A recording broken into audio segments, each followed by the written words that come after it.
Hai guys, ketemu lagi kita. Kali ini aku akan ajak kalian terapi seseorang ya, dan sedikit sharing-sharing aja untuk teman-teman yang membutuhkan ya. Untuk yang nggak membutuhkan nggak apa-apa, di skip aja ya. Jadi gini ya teman-teman, sebelumnya aku doain ya, semoga teman-teman sehat selalu, sehat semuanya ya. Dan aku sengaja share atau sengaja upload ini video buat untuk ke pelajaran ya, pelajaran untuk kita semuanya. Jadi gini ya teman-teman, ibu ini kena penyakit stroke ya, kena penyakit stroke. Alhamdulillah udah ada banyak perubahan. Ini kedua kalinya dia terapi ke sini. Jadi gini, penyakit stroke ya, kita akan bahas penyakit stroke dulu, asalnya dari mana. Asalnya dari diri kita sendiri ya, bukan dari makanan atau dari apapun, enggak, tetapi dalam dirinya kita menyimpan emosi ya, memendam emosi ya, kita menyimpan emosi amarah, dendam, jengkel, kesel. Oke, itu adalah penyebabnya penyakit stroke ya. Mungkin cek ya teman-teman semuanya, mungkin di sini ada ya yang punya emosi itu, yang mungkin mudah kesulut emosinya, mudah kepancing emosinya, mudah kesel, mudah jengkel, mudah marah ya. Perhatikan, segera dirilis agar kalian nggak mengalami penyakit seperti ibu ini. Oke, jadi gini, asalnya dari mana itu? Asalnya dari inner child. Oke, luka waktu kita kecil. Jadi semua teman-teman ya, semua penyakit itu akarnya atau sumbernya dari inner child, dari luka. Oke, ketika kecil ya, ibu ini ceritanya ya, aku ceritain aja kisahnya ibu ini. Aku gali ya, ini orang kenapa, akarnya dari mana. Ternyata semua yang datang kepadaku aku gali, ternyata ya sama, akarnya dari inner child, dari luka waktu kecil.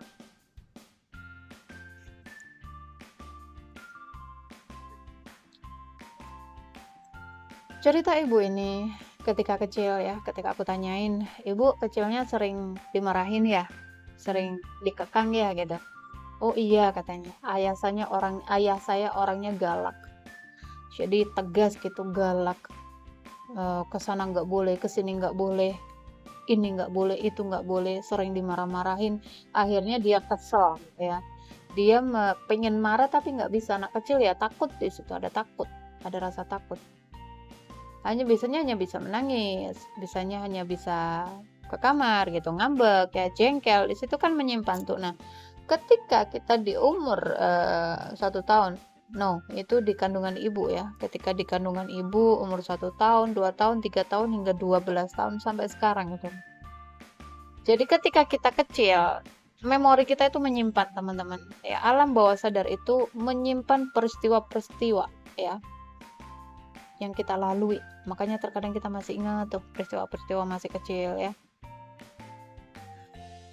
Dan ketika kita dewasa, emosi itu dia terpicu. Jadi kita akan dihadirkan ya ketika kita SMP ya, umur 12 tahun ini mulai kita akan dihadirkan trigger-trigger dalam kehidupan kita sesuai dengan emosi yang kita bawa ya. Entah sedih, entah marah, entah kecewa, entah takut, mungkin kesel ya, sesuai dengan emosi kita akan dihadirkan orang-orang yang membuat kita terpicu, emosi itu muncul ke permukaan. Tujuannya untuk apa? Agar kita merilisnya ya, agar kita menyadarinya. Oh iya, aku punya emosi kesel ya, oh iya aku punya dendam ya selama ini, oh iya aku punya rasa sedih yang selama ini aku pendam, yang belum aku lepaskan, yang belum aku berdamai gitu. Ketika seseorang nggak menyadari itu ya, dia akan semakin banyak tuh dipertemukan dengan orang-orang yang terus membuat dia jengkel, yang terus memicu emosi-emosi itu muncul ke permukaan. Dan semakin lama emosi itu akan menumpuk ya, emosi itu akan menggunung gitu, tumpukannya seperti gunung, ibaratkan kotoran ya. Emosi itu ibaratkan kotoran dalam tubuh kita. Dan kemudian di umur 40 tahun No, 35 mungkin kita sudah merasakan perasaan-perasaan yang nggak enak di tubuh, ya. Entah itu asam lambung, sesuai dengan emosi yang kalian bawa. Entah itu asam lambung, ya.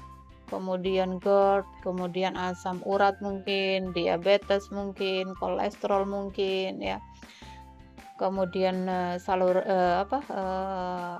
saluran kandung kemih mungkin, sel produksi, ya, lipoma mungkin, kanker mungkin, ya. Banyak teman-teman, penyakit itu semua mati guys, ini mati nggak? Penyakit itu semua akarnya dari situ tadi, ya. Jadi sebelum ya teman-teman, sebelum kalian ya, sebelum terlambat gitu, segera dirilis emosi-emosi itu. Ya banyak kok di YouTube, banyak banget di YouTube yang sudah menyajikan ya panduan meditasi healing inner child, disembuhin inner child-nya. Oke. Jadi bukan kebetulan loh kalian dihianati oleh pasangan, kalian diselingkuhi ya, kalian dimanfaatin. Masalah-masalah orang-orang yang hadir dalam kehidupan kita, mereka itu pantulan dari inner child-nya kita. Oke. Yang memicu emosi itu muncul ke permukaan agar kita agar kita merilisnya gitu. Tuhan itu sayang sama kita teman-teman ya. Tuhan itu pengen kita bahagia, nggak pengen kita sedih-sedih, nggak pengen kita marah-marah, sehingga dihadirkan orang-orang itu tujuannya untuk apa? Agar kita menyadari gitu loh, agar kita tuh merilisnya, agar kita membereskannya. Oke? Jadi perhatikan ya teman-teman, mulai sekarang ketika mungkin kalian menemukan video ini, segera beresin, segera masuk ke dalam, jangan menyalahkan yang di luar, karena yang di luar itu pantulan dari dalam dirimu. Oke?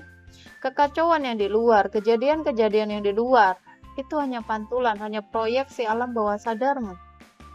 Jadi yang perlu diberesin ya alam bawah sadarmu. Yang diprogram ulang ya bawah sadarmu, bukan yang di luarnya. Oke? Rasa kecewa, putus asa, takutnya, sedihnya, marahnya, semua itu sumbernya penyakit.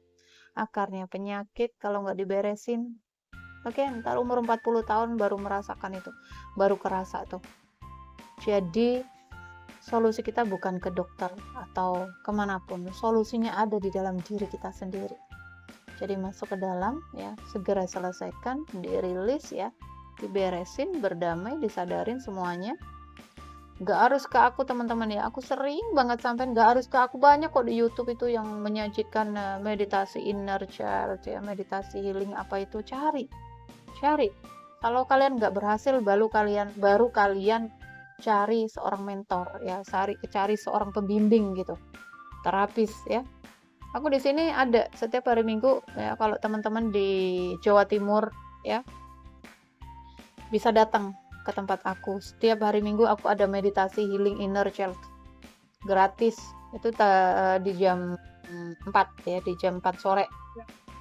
Tapi untuk yang jauh mungkin mau personal healing selama 21 hari, silakan, ada nomor di WhatsApp yang bisa kalian hubungi. Di situ ada mati lagi guys. Adzan.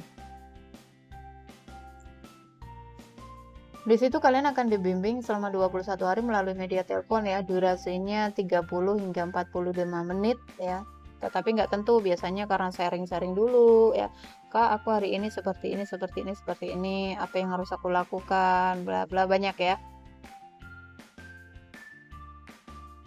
Dan untuk yang mau mungkin mencoba di YouTube dulu atau di orang lain juga boleh, silakan, tapi sembuhin demi kebaikanmu ya. Dan untuk teman-teman yang, ini satu pesan ya, untuk teman-teman yang punya anak, hati-hati ya pola asuhnya, jangan galak-galak, jangan suka dimarahin anaknya, dimanjain juga nggak boleh, pelan-pelan aja ya. Karena apa? Karena itu juga memicu inner child-nya mereka. Oke, jadi ketika seseorang sudah healing ya, ketika seseorang sudah berdamai dengan luka-luka inner child-nya, sudah berdamai dengan semuanya ya, dengan dirinya, pola asuhnya ke anak itu berbeda. Oke, responnya ke pasangan yang mungkin pasangannya toksik pun beda. Bahkan terkadang pasangan yang toksik pun dia jadi nggak toksik lagi gitu. Jadi sesuai dengan vibrasi yang kamu pancarin. Karena di situ di dalam personal healing itu ada sesi sending love ya, mengirim cinta ke pasangan, ke orang-orang yang ada masalah dengan kita, mungkin yang punya hutang ya, ke bos. Semuanya bisa berubah ya. Kalau di dalam diri kita berubah, di luar akan ikut berubah. Jadi semua itu teman-teman, semua solusinya ada di dalam diri kita ya. Masalah apapun, solusinya ada di dalam diri kita. Jadi silakan disembuhkan ya teman-teman. Jika kalian merasa punya emosi marah ya, udah kesulut emosinya, mudah baperan ya, mudah emosi, mudah mewek, mudah melo, mudah nangis gitu, mudah kecewa ya, perhatikan, diberesin itu agar nggak menimbulkan penyakit di kemudian hari ketika kalian umur 40 tahun ke atas. Oke, sayang-sayangku, aku rasa ini yang perlu aku sampaikan. Untuk teman-teman yang di Jawa Timur silakan ya, kalau mau datang ke sini setiap hari Minggu boleh, atau mungkin yang sudah mulai punya keluhan-keluhan ya, asam lambung mungkin, diabetes mungkin, penyakit apapun ya, silakan kalau mau terapi sama aku silakan bayar seikhlasnya ya. Dan kalaupun nggak ada mungkin Kak aku nggak punya uang, aku nggak apa-apa, gratis ya. Oke, semangat semuanya, sehat selalu untuk semuanya, jaga diri, jaga kesehatan, jaga energi agar selalu positif. Love you semuanya. Dah.